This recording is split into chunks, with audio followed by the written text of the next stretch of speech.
Hi and welcome back to my channel, or if you're new, welcome to my channel. These are the rising sign videos for the month ahead, and obviously we're doing the month of June, and we're up to the sign of Gemini. I've been running a little bit late with these readings again because I've been working on the material to try and bring the Venus retrograde information to you guys that I've been talking about wanting to do. Yes, which hopefully I will be uploading. Well, I haven't completed it yet, but hopefully I'll be uploading it if I can get the technology sorted. Yeah, to the community tab once it's up, but I'll let you guys know once I have it ready to go. Yeah, so the headlines are, yes, I mentioned Venus retrograde now, even though she's not technically retrograding this month, but in the second half of next month in July. But if you have been watching my channel, you know what I'm about to say, because I say it every time when I talk about retrogrades. Just the same as Mercury retrograde, or even technically with the eclipses, where there's the pre-shadow, then the phase itself, and then the post-shadow. So there's the time before it happens, leading up to it, and then the time that it's actually in that phase, whether it's an eclipse or a retrograde, and then there's the time after. And since Venus is almost Venus travels almost 3 times slower than Mercury retrograde, and with Mercury retrograde, the pre-shadow before the retrograde and the post-shadow after the retrograde is usually at least 2 weeks, 2 to 3 weeks. It's usually the case, most people say. So if we sort of go by that timing, my opinion is that if we're not already starting to feel the effects of Venus retrograde, it's going to be coming through at least halfway through this month, is my opinion, with the pre-shadow. Just like I said, because of the how she travels almost just under 3 times slower, than Mercury retrograde. So, yeah, so I'm working on that, and I've sort of been doing some other things, and sort of, I guess I haven't been very good at timing things. Yeah, so anyway, with all that, I think I will also point out that really this is, even though we've come out of Mercury retrograde, really it's been the start of pretty much, to my view, a kind of huge retrograde cycle coming up, because by August and September, both August and September, we're going to have, I think it's at least 5 planets in retrograde, including Chiron. And I looked it up, and on the 4th of September, over here in Australia, at our time, 11:33 a.m., 4th of September over here in Australia, Venus will finally station direct, which means she'll be finished her actual retrograde phase, but then, of course, that means she's moving into the post-shadow. So at 11:33, she'll be stationing direct, but literally I think it's within minutes, Jupiter will then become retrograde. So he already was in post-shadow before then. Literally minutes, like I think barely minutes between. I have to look it up properly, but yeah, it's around about within minutes of each other. One moves out while the other moves in, kind of thing. So for August and September, we're going to have, I think it's at least 5 planets, but I know that that one, pretty much the only planet that I remember that won't be in any pre or post shadow or retrograde is Mars. So I think Mars is going to be really the only one that's direct, obviously besides the Sun and Moon, which we don't see as going retrograde at any time. So yeah, So I think that's enough with the waffling. I don't know how long I've been, but yeah, I don't think there's anything else to mention. I will. A couple of the outer planets, as they're called, the ones that take a longer time, because we're also already with Pluto in retrograde, and he's going to be staying there for quite some time, and we'll still. I'm pretty sure we'll still be feeling his post shadow next year, like the start of next year. So I'll have to look it all up. I kind of forget to make notes before I come on, which isn't wise. But yeah, anyway, I'm going to see if I can get videos done for each of those, but I will work on the Venus one that I promised. But yeah, it'll depend how I can work my timing and if I can fit it in to get the other videos done for the other retrogrades for you. But we'll see how we go anyway. But for now, we'll get the month ahead reading for you, Gemini risers. If I didn't mention that before, this one, well, obviously you're seeing the name of the video will be for Gemini rising for June. Okay, so let's jump into your, after all that speech, let's jump into, okay, we've got Jupiter. I already mentioned Jupiter. Yeah, who he's not in retrograde yet. And like I said, not until September does he move into. First house, well, that's your rising sign, which is obviously Gemini. And second house, okay, first and second. So where's your second? Cancer. Yeah. Ooh, full moon. Now,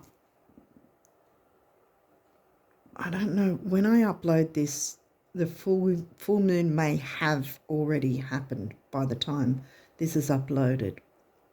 When is that? I think the full moon's the 3rd or 4th, depending on where you're located. So, see, the thing is, what I always say is if you're open to doing moon work and release work at the moon, then really it's not just the few days around the full moon that you can do it. I mean, that's ideal and great and everything because it's sort of more potent with that energy. However, I always like to say, really, you've got from the full moon all the way up to, in my view, an hour even before the new moon to do release work. Technically 3 days, from 3 days up to the new moon is the balsamic phase, which is more about self-care and, you know, taking it easy and really looking after yourself, doing anything and everything you can to, you know, nurture yourself. And we've got Cancer coming in. See the sign of the Cancerians, or Cancerians. Anyway, yeah, so we've got that sign coming in. So there's a sort of the sense of needing to nurture yourself, and possibly those who are family as well, sort of emotional nurturing. But otherwise, if you're not open to doing moon work, which I guess if you're watching this, you probably are. But yeah, anyway, if you're not, at least make note of the time around the full moon and that 2 weeks maybe to see what comes up for you, like what happens around that time. Technically, around the time of the full moon, if anything specific was going on for you. Or is going on. It depends if I get it up in time. Scorpio, wow. So we've got a bit of deepness here. And see, I did mention before, just quickly anyway, that we are in Pluto retrograde. And so that's scorpionic, like because Pluto is the governing planet of Scorpio and 8th house, which 8th house hasn't come through for you. And Jupiter at this point, see, this is a thing as well. When I was first starting out with these, and I read the guidebook more I remember Jupiter as the card in this deck actually was quite a lucky card, because a lot of astrologers stereotype Jupiter as being the good luck planet, and technically, yes, it is. But there's also, I often say, and again, those of you who have seen these videos before probably know exactly again what I'm about to say, but Jupiter is an expansive planet. It expands whatever it touches, pretty much, if you want to put it that way. So wherever you have Jupiter, it will expand. And say you have Jupiter in the 8th house, which you haven't had the 8th house here. Well, 8th house, and Scorpio 8th house is about shared income, shared resources, sex, debts, taboo, occult, what else? Credit cards, debts, it's that sort of thing.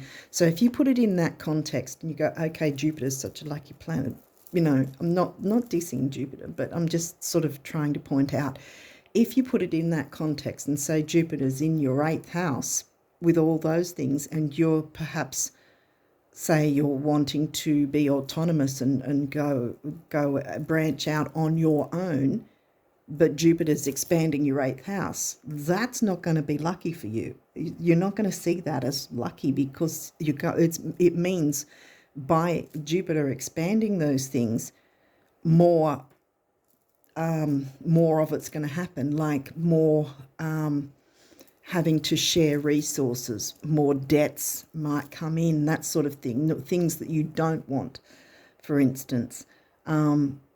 So in that context, and it could be something less, like, because the 8th house is the most difficult, let's face it, pretty much, to deal with.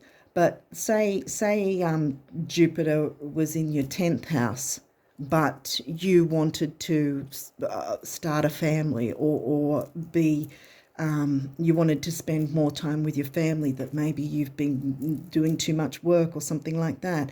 But Jupiter's expanding your 10th house, which is about career. And so you've got more responsibilities with work, less time for the family, or the opposite way around, where there's, more responsibilities, like if Jupiter was in the 4th house, home, family, and it was expanding that, but you were hoping to do the opposite, where you were wanting to be more career-minded and wanted to work a bit more towards your career and advancement and ambition, which isn't a bad thing. But if Jupiter was in your 4th house when you're wanting to do that, and then there's responsibilities, maybe something like having to take care of a loved one that might be unwell, or a pregnancy that was unexpected, but now you have to work around that instead, and it's sort of like, you know what I mean? So it's stopping you from being able to advance your career. So the opposites, if hopefully I'm making sense, but yeah, so it all depends. If Jupiter was expanding your 10th house and you were career minded, then yes, yay, it would be lucky then.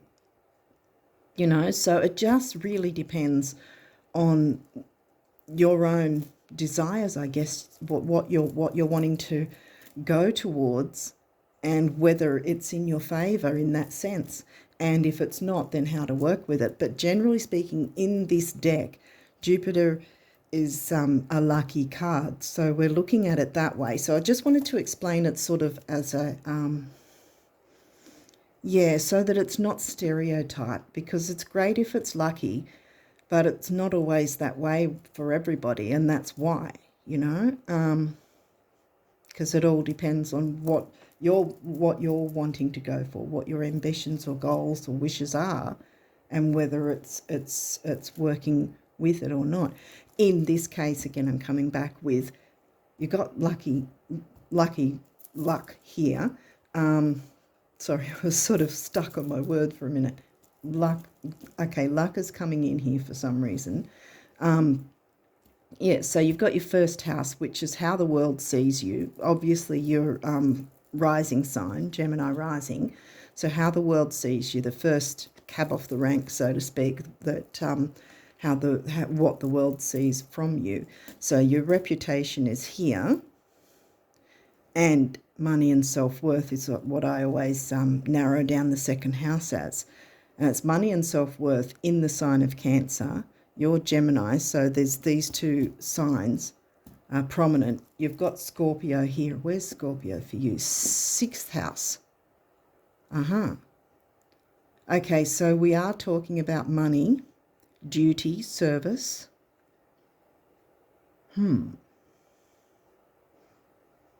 Could have something to do with the family.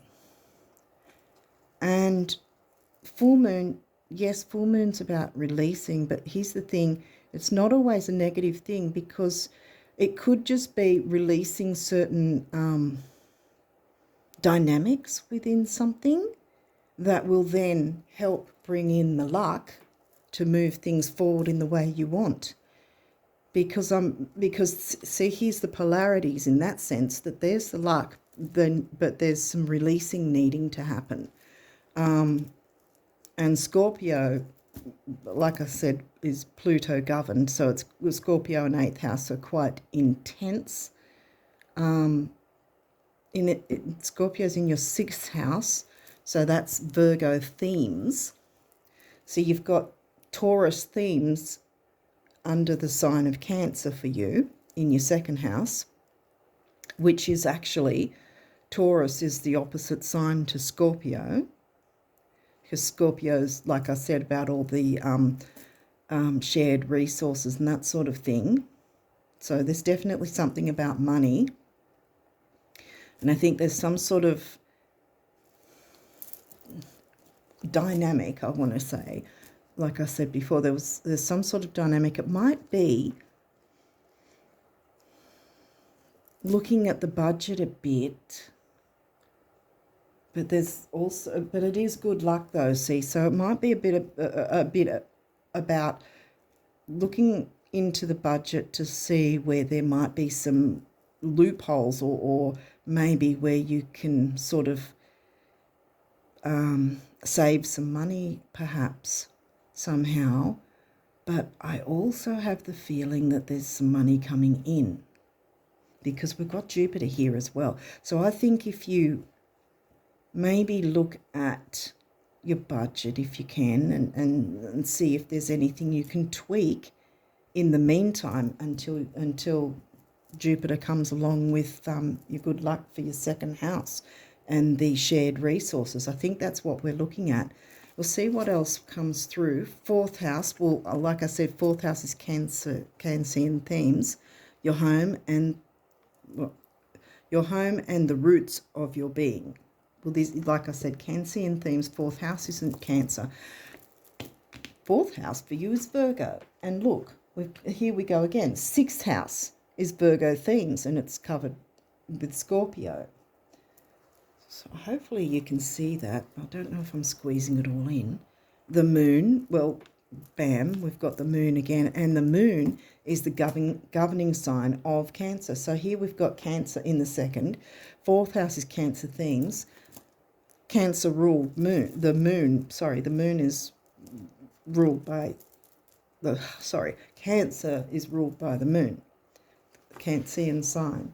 So definitely something to do with home and family, and that can mean different things for different people. It could be people or groups or things, situations where there's certain people who feel like family, who you're close enough to that they feel like family. This can be friends, this can be groups, as I said, community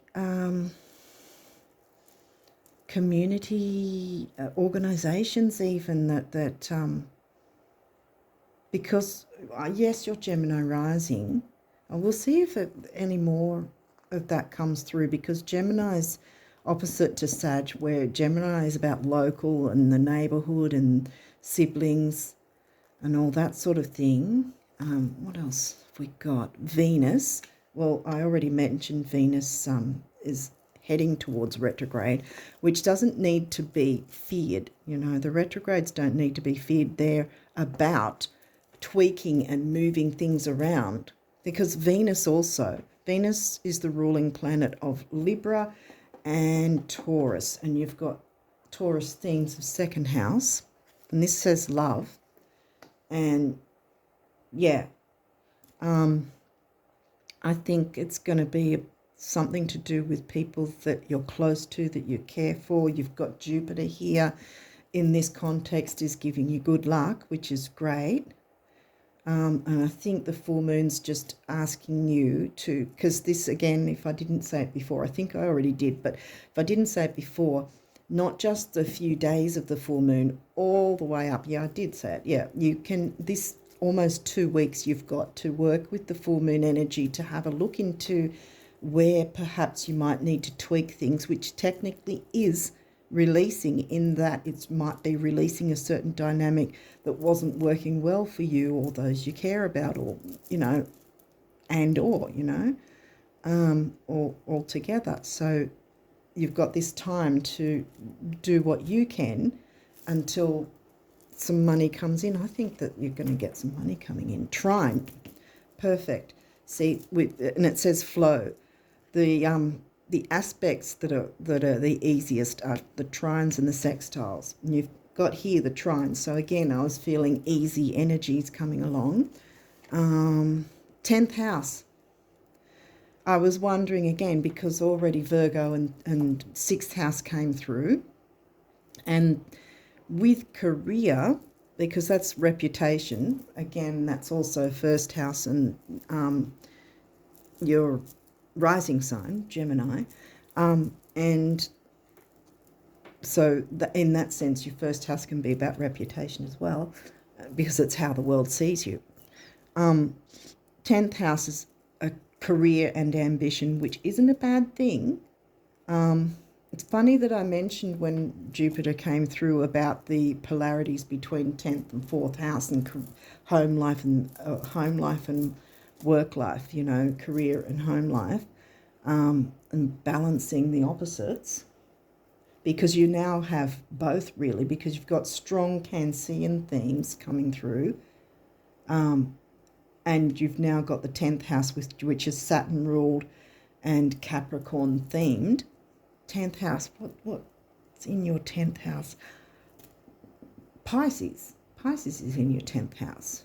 So again, we've got another water sign, 3 water signs, because we've got all the Cancer and then Pisces and then Scorpio. So we've got lots of water going on, and the Virgo, which is Earth, as well as Capricorn, which is Earth. Jupiter rules Sag, which is a fire sign,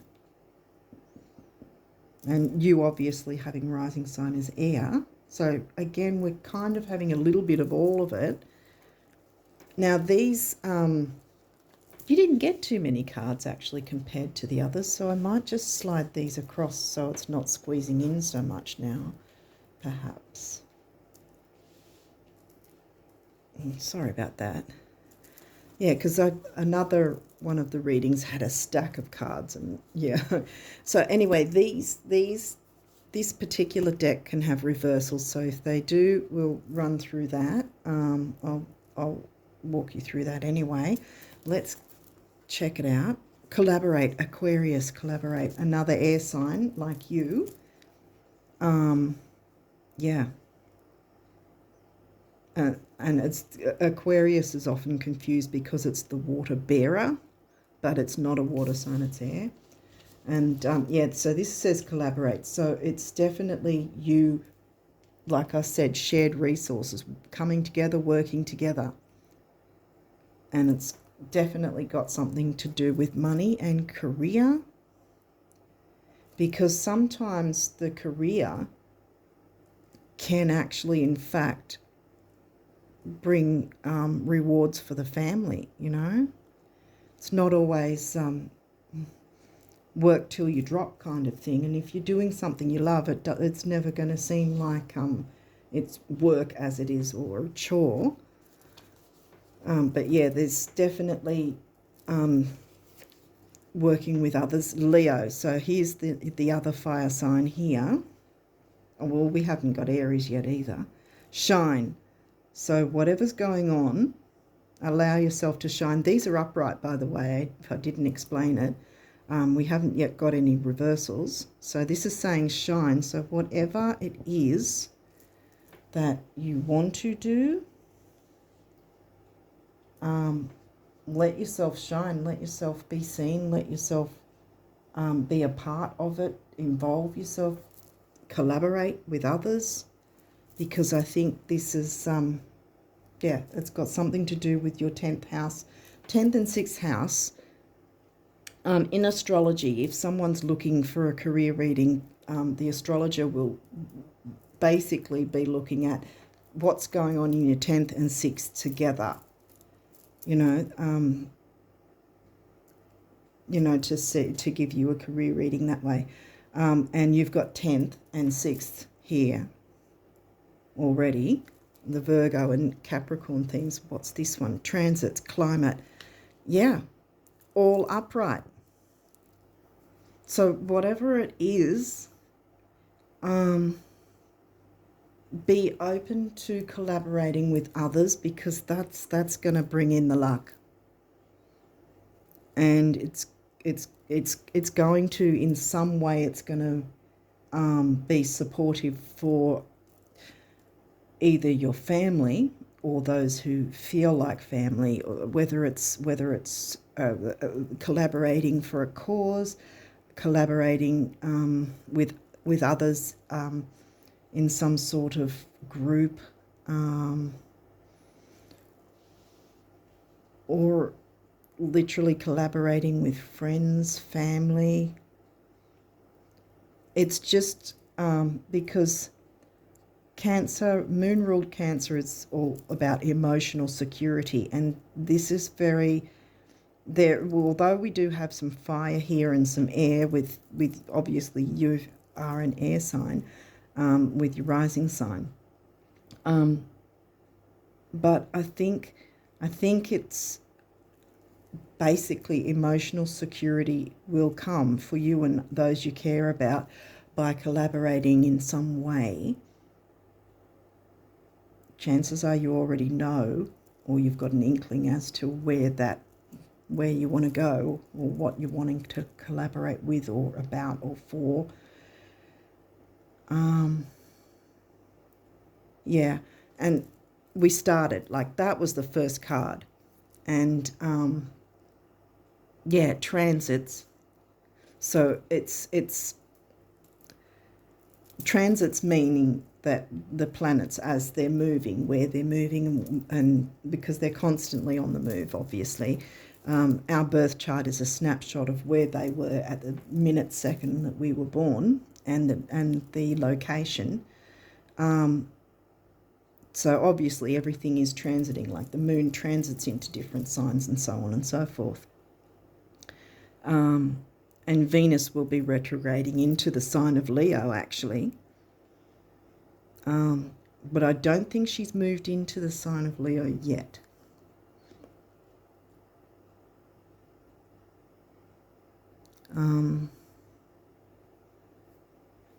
Wait a minute. No, I think she might have actually. Or she's moved out. Again, I should have checked before I started. But yeah, I know anyway that once she does retrograde, July, I think it's the 22nd of July actually, once she's in retrograde, she will actually be in the sign of Leo. So that's sort of probably reiterating that as well. But I think whatever it is also telling you to shine, and love is right in the smack bang in the center there. So there's definite emotional security, which the sign of the people with the sign or strong sign of Cancer in their chart will want emotional security for themselves and others, you know, the nurturing and that sort of thing. And yeah, and I think I mentioned about nurturing yourself as well, nurturing yourself and perhaps those you care about where you can. because I think whatever you do, as long as you're open to collaborating, it's going to work in your favour. And like I said, as well as help others out as well. That you know, people that are close to you, people that you care about, in whatever context that is, in a family feeling. And again, whether that's actual family or people that feel like family that you consider our family.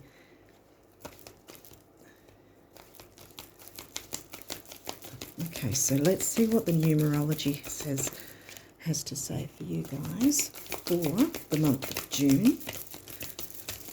Gemini rises.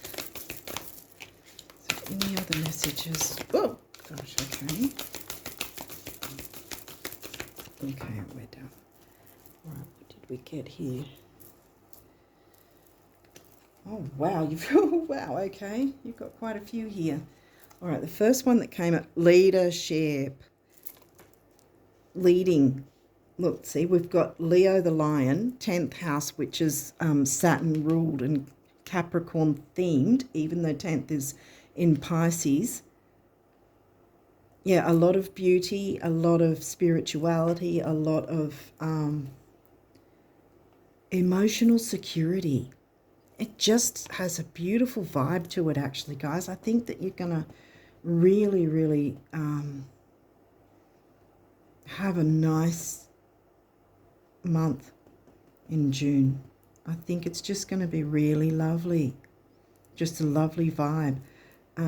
As long as you're open to collaborating with others and you don't mind the idea of shared resources, whether that's shared income, and shared income could be, say, you're part owner in a business, for instance.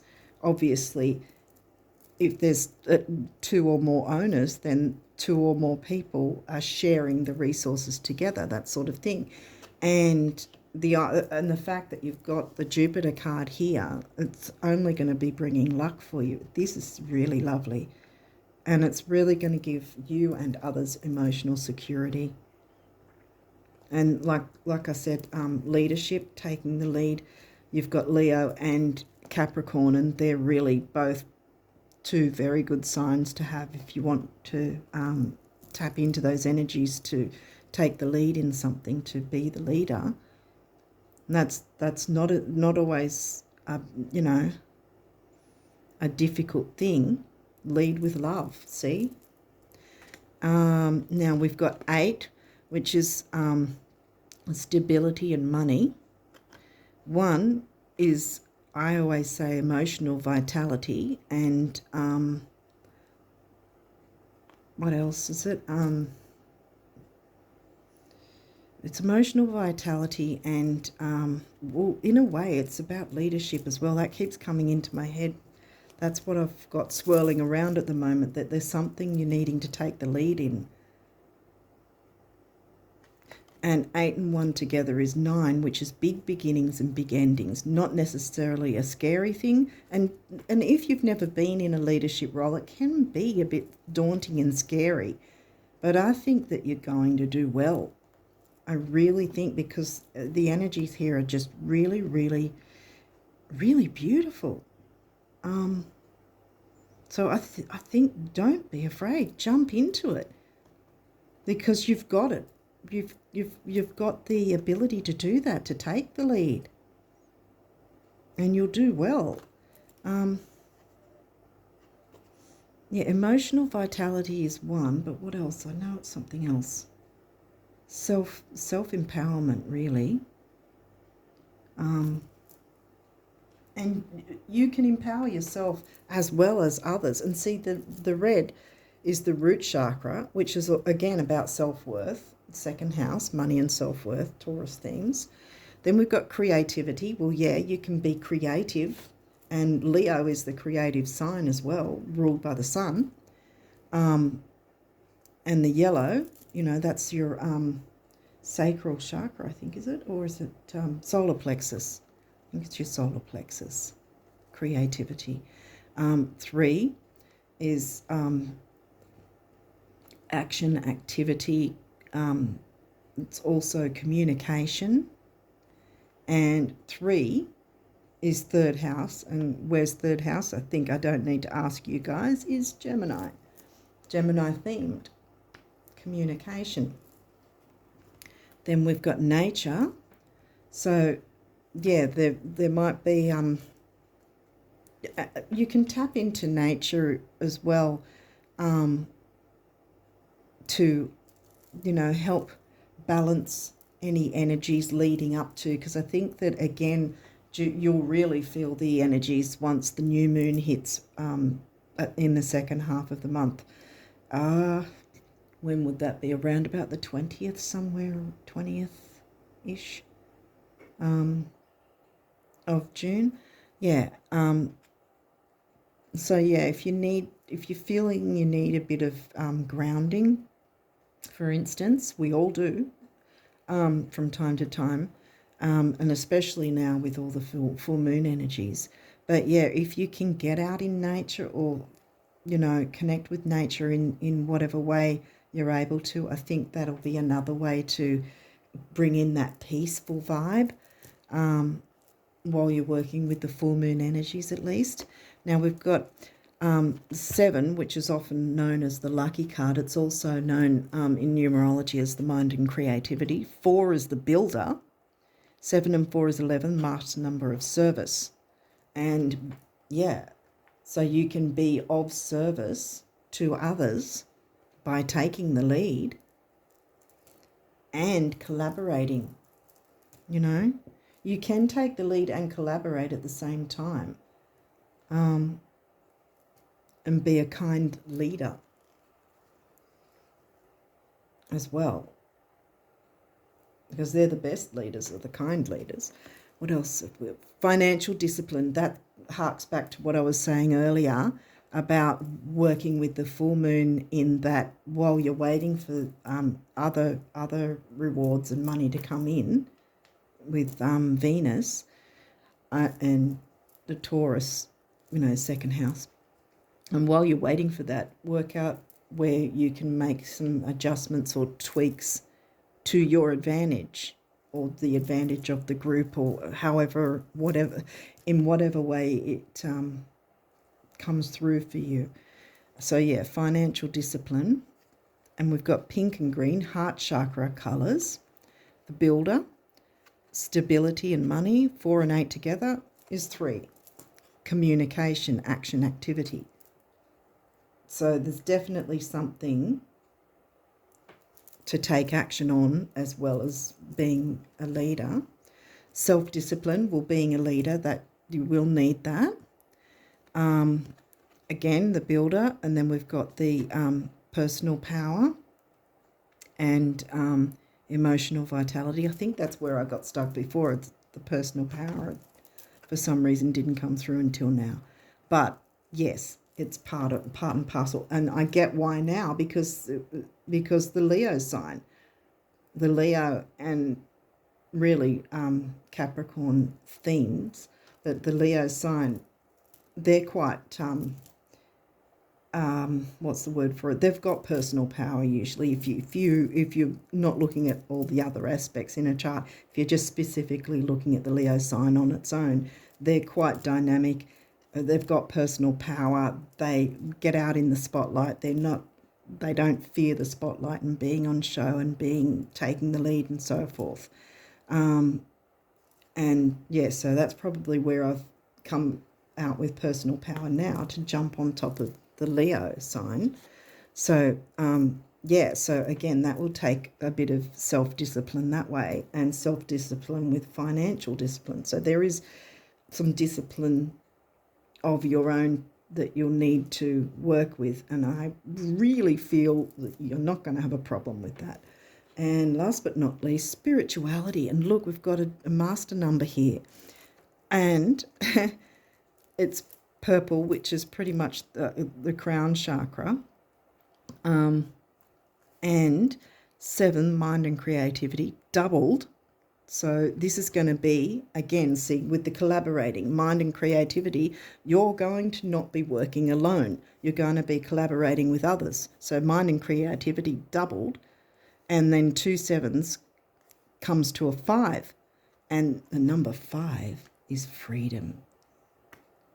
So by opening up to these energies and doing these things for yourself and whatever it is that you're wanting to work with and whoever it is you're working with, it's going to be freedom all round for you and those you care about.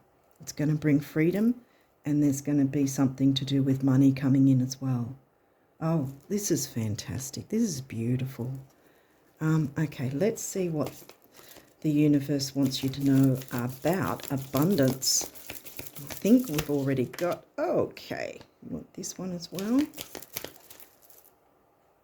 Funny how the creativity card came through. So I think the abundance is coming because of the creativity. Whatever you're wanting to bring in a creative sense, is going to really help with all of this and bring in some really good energies for you.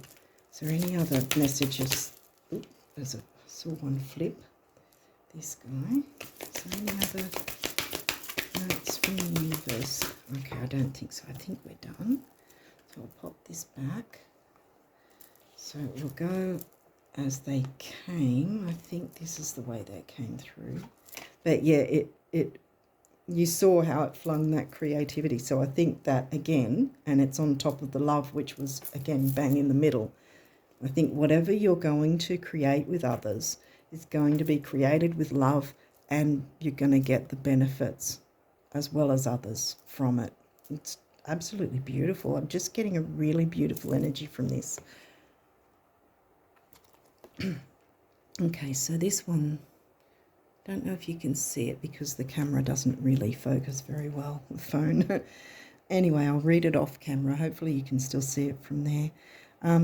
Ever notice how when someone dreams of happiness, abundance, health, romance, or friendship, they never have to wonder if it's in their best interest? But when someone dreams of a specific house, employer, love interest, deadline, dollar amount, or diet fad, they often end up contradicting themselves. Keep your end results general. Everything else is just a how. To the big picture, the universe. So yeah, things will come in, and don't be too worried or fixated on the how of it. Yeah, don't be fixated on the bits and pieces that you feel are needed to get there, so to speak. I think. Don't know if I'm making sense with that, but yeah. The next one. I don't, again, if it's fuzzy, I'm really sorry. One of abundance's, I'll start again. One of abundance's many corollaries is that the brighter your light shines, the more you attract everything, moths and butterflies, at which point you begin learning what to celebrate and what to let fly on by, or whom. Flame on the universe, right. So there is that Scorpio bit there coming through, that if there's someone who isn't wanting to collaborate and who isn't sort of wanting to I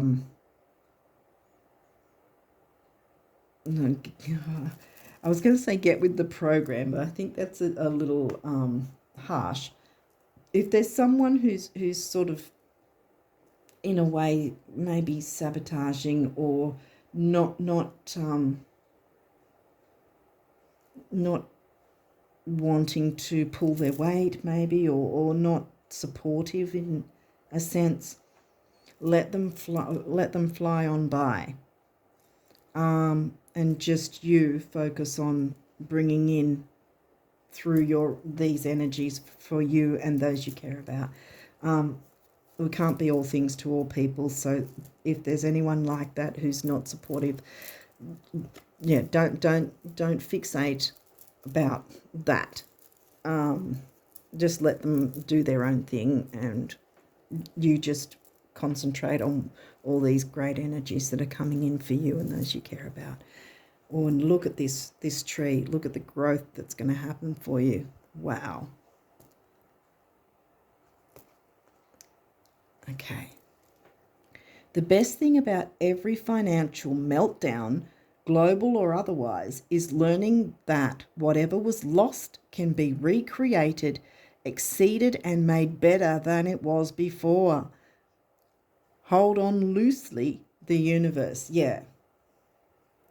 So like I said, do what you can to tweak things. So again, like this was saying before, don't be too fixated on things. So you will get the money coming in, okay? But don't fixate on waiting for that.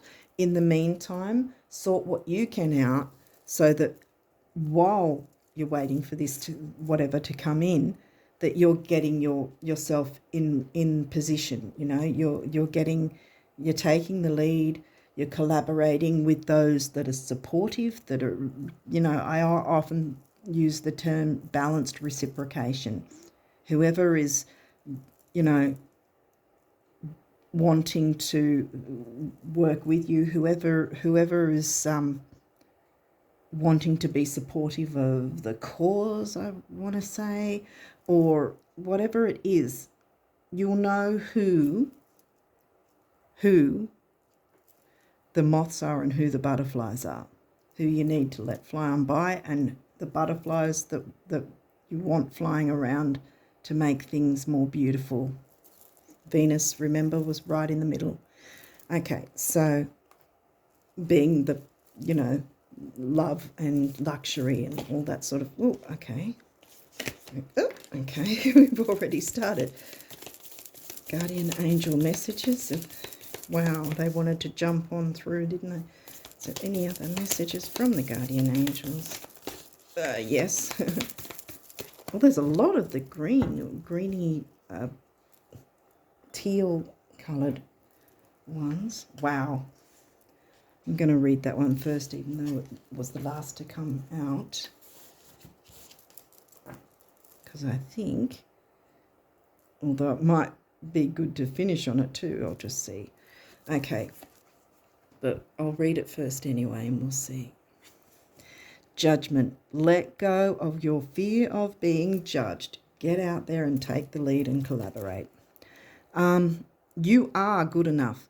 It is time to release all that you have kept safely locked away in your heart. Your true essence and potential have been restricted by structure and method for long enough. There is no right or wrong way. Just be you. Yep, exactly. Don't worry about the moths. Let them fly on by. It's just sort of like annoying mosquitoes. Off you go. Oneness. Someone you dearly miss is forever present in your heart. Remember, dearest one, that even though there has been a physical parting, spiritually those we love never leave us. Creation is eternal. Nothing is ever truly missing, for all is interconnected and ultimately one. And I just got the message with this, that Spirit is bringing these energies. Your loved ones that have passed on are bringing these energies for you. They're helping you from their side. I knew I had beautiful vibes here, that there was something stronger, spirituality, yeah. And the Pisces. Yeah.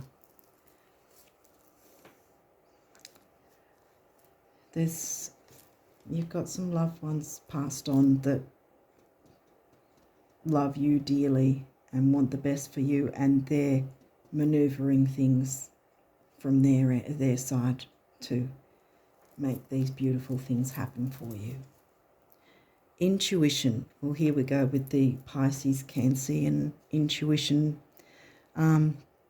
Trust your intuition and know that what seems logical may not necessarily be right.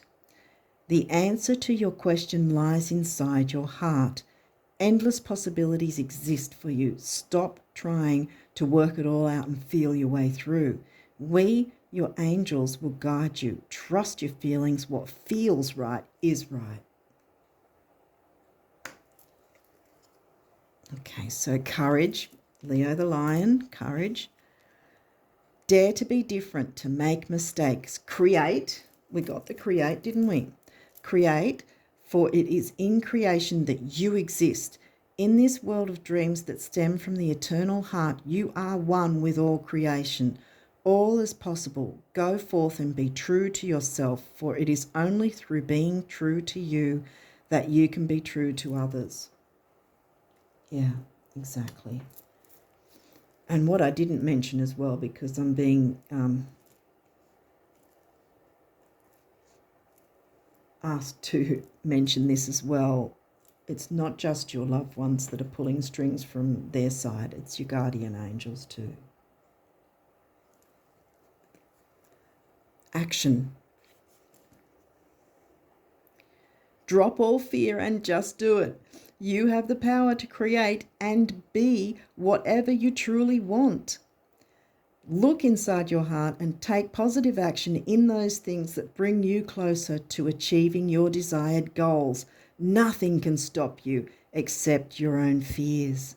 This card is positive confirmation from God and the angels that the time is right for you to start a new and exciting venture. Boom! I knew I wasn't ending on judgment. Let go of your fears. I think, oh boy, wow. You've got some wonderful help here in the spirit world. Wow. Yeah, they all want you to succeed. They want you to step out and be the leader. They want you to experience joy, happiness, emotional security, safety, all the things that Cancerians like, the nurturing.